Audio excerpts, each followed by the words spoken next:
Mesdames, Messieurs, bonsoir. Je vous souhaite la bienvenue sur le plateau de la Grande Team. Une nouvelle semaine sportive qui débute et bien entendu, on part donc pour une belle soirée sportive. On vous réserve énormément de belles soirées concernant l'actualité sportive. Mais déjà, on y va avec les grandes lignes. Au sommaire ce lundi 3 juillet, suivez toute l'actualité sportive dans LGT News. La dégringolade de la sélection ivoirienne au classement FIFA est-elle un signe de l'échec de la méthode Gasset? Ça fait l'actu. Neymar impliqué dans une bagarre au Brésil, c'est le buzz. Très bonne émission avec Marie-Christine Begré et sa team.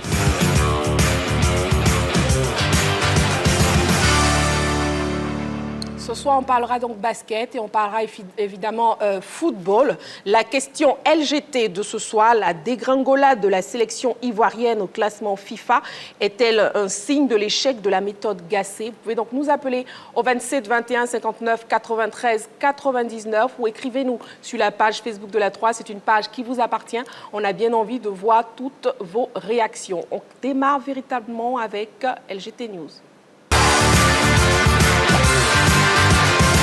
LGT News.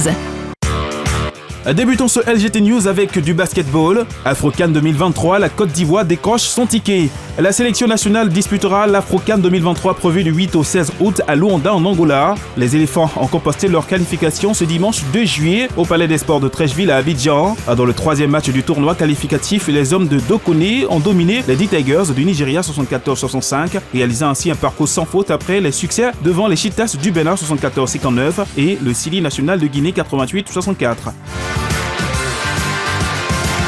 LGT News. Afro-basket, les Ivoiriennes seront au Rwanda. La sélection nationale féminine de la...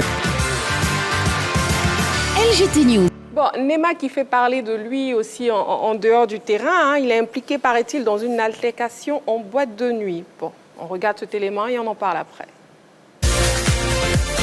Neymar est toujours en vacances du côté du Brésil, à une semaine de la reprise de l'entraînement au Paris Saint-Germain. Blessé depuis février, il a promis tout donner lors de la préparation afin de revenir à son meilleur niveau dès le début de la saison 2023-2024. Mais en attendant, il profite de ses derniers jours de vacances dans son pays natal et il vient de faire les gros titres puisqu'il a été impliqué dans une altercation en boîte de nuit dimanche. Comme le montrent les images d'une vidéo devenue virale sur les réseaux sociaux, Neymar a été impliqué dans une altercation avec un autre individu dans une boîte de nuit où se produisait le chanteur Thiaguinho à Niterói, près de Rio de Janeiro. Alors que le joueur avait quitté la loge VIP où il avait pris ses quartiers avec ses proches pour aller danser, il s'est chauffé avec un autre individu et le service de sécurité a dû intervenir en vue de calmer le numéro 10 du Paris Saint-Germain et éviter une bagarre. Sauf que Neymar a été filmé et la vidéo fait désormais le tour des réseaux. Pas sûr que cela ne plaise à ses dirigeants au Paris Saint-Germain. Oui, une vidéo actuellement virale. Messieurs, réaction Neymar qui fait parler de lui avec cette altercation, on dira, en boîte de nuit. Ballot. Oui, bon, c'est pas nouveau. En même temps, c'est un joueur qui a... Il me fait même perdre mon latin. Qui a un gros potentiel. Techniquement, il fait partie des tout grands, mais c'est un véritable gâchis du football à cause de ce comportement. Lui-même, il y a 2 ans, il déclarait que pour lui, la fête, c'est un moment pour se relaxer et il ne va jamais y renoncer. Donc, je pense qu'il a suivi tout simplement sa doctrine, son principe principal, c'est-à-dire de faire la fête, quitte à aller se faire voir d'une manière négative dans une boîte de nuit, en plus en compagnie de sa compagne. Je pense que c'est pas un exemple à suivre. Et moi, ce qui me chagrine, c'est qu'il a le potentiel pour... Il avait le potentiel pour être l'un des plus grands de toute l'histoire du football. Parce que techniquement, de manière intrinsèque, il est même au-dessus de Messi et Ronaldo. C'est dire son potentiel, mais malgré cela, finalement, sa carrière n'a pas été à la hauteur de son talent et c'est dommage. Mais la carrière, quand on parle de carrière, quand vous regardez Messi et Ronaldo, c'est le sacrifice. C'est le sacrifice. Il n'y a pas de grand joueur sans sacrifice. Neymar ne veut pas se sacrifier. Il ne veut pas se sacrifier. Mais aujourd'hui, on sait pourquoi il n'est pas ballon d'or. Il y a une réalité. Vous ne verrez jamais un Cristiano Ronaldo avec cette image. Neymar, je pense que c'est une image extraordinaire. Ou même Kylian Mbappé. Ouais, Kylian Mbappé. Oui. Aujourd'hui, vous êtes un joueur de ce calibre-là, comme l'a dit Ballot. Ballot a tout dit. Mais vous avez une image. Vous défendez un club. Donc pour moi, je pense que Neymar a choisi, comme il n'a pas une hygiène de vie, c'est comme ça que vous payez. Il est en train de payer ce grand talent-là. Il est en train de mourir. Il est mal encadré. Je pense qu'il est mal encadré. Tout simplement parce que... Moi, j'ai vu une vidéo il n'y a pas longtemps où il allait visiter la maison de son enfance. Oui. Il a coulé les larmes parce qu'il a grandi dans une extrême pauvreté. Oui. Et aujourd'hui, il est devenu l'un des joueurs les plus chers au monde. Est-ce que c'est l'argent qui lui monte un peu à la tête? Je n'en sais rien. J'ai été ému en voyant la vidéo, mais là, les images que je vois, je suis révolté. C'est une déception. Je pense qu'après Ronaldo et Messi, c'est lui qui devait être le patron actuel du football mondial, qui devait être le numéro 1. Et puis juste derrière, on allait avoir Mbappé et Haaland. Mais c'est une vraie déception. Je pense qu'il est... Il est très mal entouré, à mon avis. C'est un peu dommage. C'est un peu dommage. C'est vraiment dommage. Ouais, c'est dommage. Je pense que je suis dans l'avis que vous, par rapport au fait qu'il est mal entouré. Une carrière, c'est 15 ans. Au sommet, c'est 15 ans. Et puis après, à 40 ans, vous êtes milliardaire, vous faites tout ce que vous voulez. Après, il va faire quoi? Il faut te concentrer, jouer. Et puis à 40 ans après, tu flambes comme tu veux, tu as beaucoup d'argent. Mais là, en pleine carrière, là, maintenant, c'est dommage. C'est dommage. Bon, voyons les stats de Neymar avec le PSG. Oui, les statistiques de Neymar lors de la saison 2022-2023. 29 matchs joués, tout en précisant qu'il a 31 ans, il évolue au poste d'attaquant. Titularisation, 27 titularisations et 18 buts marqués pour 16 passes décisives en 27 titularisations. Bon, est-ce qu'on peut dire qu'il a raté sa saison, Buriago? Non, c'est quand même une bonne saison, mais je vais dire, s'il n'était pas blessé, il aurait pu faire mieux que cela. Mais pour un joueur de ce calibre, pour moi, on trouve que c'est une saison moyenne et je suis d'accord avec ce qu'ils disent.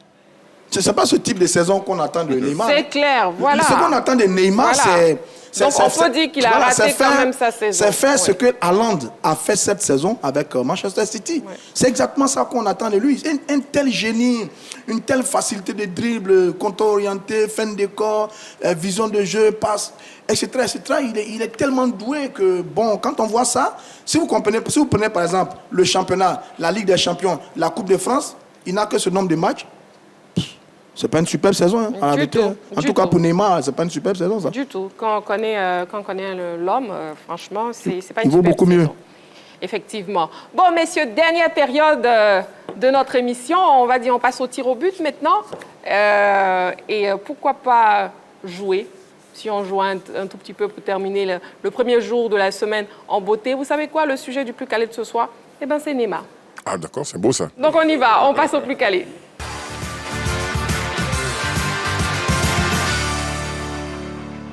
Bon, ce soir, messieurs, vous ne jouerez pas en équipe, vous jouerez individuellement. Et je demande au chef plateau d'amener une troisième ardoise, oui, pour Buriago, qui n'en a pas. Donc, André, s'il vous plaît, si on peut avoir une autre ardoise, assez rapidement. Oh, il est en train d'analyser les vidéos de Neymar. Je pense qu'il est en train d'analyser les vidéos de Neymar avant l'ardoise, mais on doit y aller. Donc, non, vous allez jouer, même sans ardoise, vous allez jouer, il n'y a pas de souci. J'y vais pour la première question. Ouais. Quel est le nom de Neymar? Bon, il y a André qui a fini d'analyser les vidéos de Neymar et qui amène maintenant l'ardoise de M. Buriago. Première question. M. Buré, vous retenez quand même. D'accord. Quel est le nom de Neymar? Quel est le nom en entier, je peux dire, de Neymar? A. Neymar Santos Junior. B. Neymar da Silva Santos Junior. C. Neymar da Santos Junior. Je reprends. Neymar Santos Junior, réponse A. Réponse B, Neymar da Silva Santos Junior. Ou réponse C, Neymar da Santos Junior. Voilà, l'ardoise de M. Buriago arrive à temps. Son nom, c'est Neymar. On le laisse écrire. C'est bon, M. Begré, votre ardoise. B pour Buriago, B pour Roger Stéphane et A pour Ballot. C'est la réponse B. Neymar s'appelle Neymar da Silva Santos Junior. Ben Ballot, n'arrêtez pas de dire Neymar, et puis... Non, il m'intéresse pas. Vous ne connaissez pas son nom en entier. Il m'intéresse pas. Carton jaune, Neymar. Et moi qui dis carton jaune, Neymar. Carton jaune, Ballot. Deuxième question. Dans quel club son père a-t-il refusé qu'il signe en 2005? A. Real de Madrid. B. Santos FC. C. FC Barcelone. A, B ou C? On y va en même temps. A pour Roger Stéphane et Ballot et B pour Buriago. C'est la réponse A, Real de Madrid. En 2005, alors qu'il n'a que 13 ans, Neymar est sur le point de signer un contrat au Real Madrid, mais son père décide qu'il reste au Santos FC. Troisième question. Où Neymar est-il né? Où est-ce qu'il est né, Neymar? A. Mogidas Cruzes. B. Buenos Aires. C. Rio de Janeiro. A, B ou C? A pour tout le monde. Ah, OK. Il y a un petit piège quelque part. Non, mais ça ne ressemblait pas à du hasard, parce que c'est la bonne réponse. Effectivement, c'est une ville du Brésil de l'État de Sao Paulo. Quatrième question. Quand a-t-il été capitaine pour la première fois de l'équipe brésilienne? Pour la première fois. A, 2011. B, 2012. C, 2014. 2011, 2012 ou 2014? Les ardoises en même temps. C, B, B. C'est la réponse C, 2014. Il est le capitaine du Brésil depuis 2014. Cinquième et dernière question, messieurs. Finalement, j'ai rattrapé mon retard. Ah, apparemment, il vous intéresse un tout petit peu. Combien a-t-il coûté pour son transfert de Barcelone à Paris? Combien a-t-il coûté pour son transfert de Barcelone à Paris? A. 180 millions d'euros. B. 222 millions d'euros. C. 220 millions d'euros. B pour Roger Stéphane, B pour Buriago et C pour Ballot. C'est la réponse B. 222 millions d'euros. Le gagnant de ce soir... Bon, roulement de tambour. Quand je joue seul, je gagne toujours. Quel mauvais perdant. Le gagnant de ce soir est Roger Stéphane. Félicitations, Roger Stéphane. Quand je joue seul, je suis très à l'aise. Roger Stéphane, demain, vous jouez en équipe. En quelques petits pas de danse assez rapide, là. On y va. Ah voilà, quand il joue seul, il est content. Il n'y a pas de problème. C'est malheureusement la fin de notre émission. Merci, messieurs. Merci, Marie. Merci, Buriago. Merci, Ballot. Merci, Roger Stéphane. On espère que vous avez pris plaisir, vous aussi, chez vous, à suivre la Grande Team. C'est que le début pour cette semaine. On se retrouve demain en direct 20h30. D'ici là, prenez soin de vous. Et n'oubliez pas, faites toujours du sport.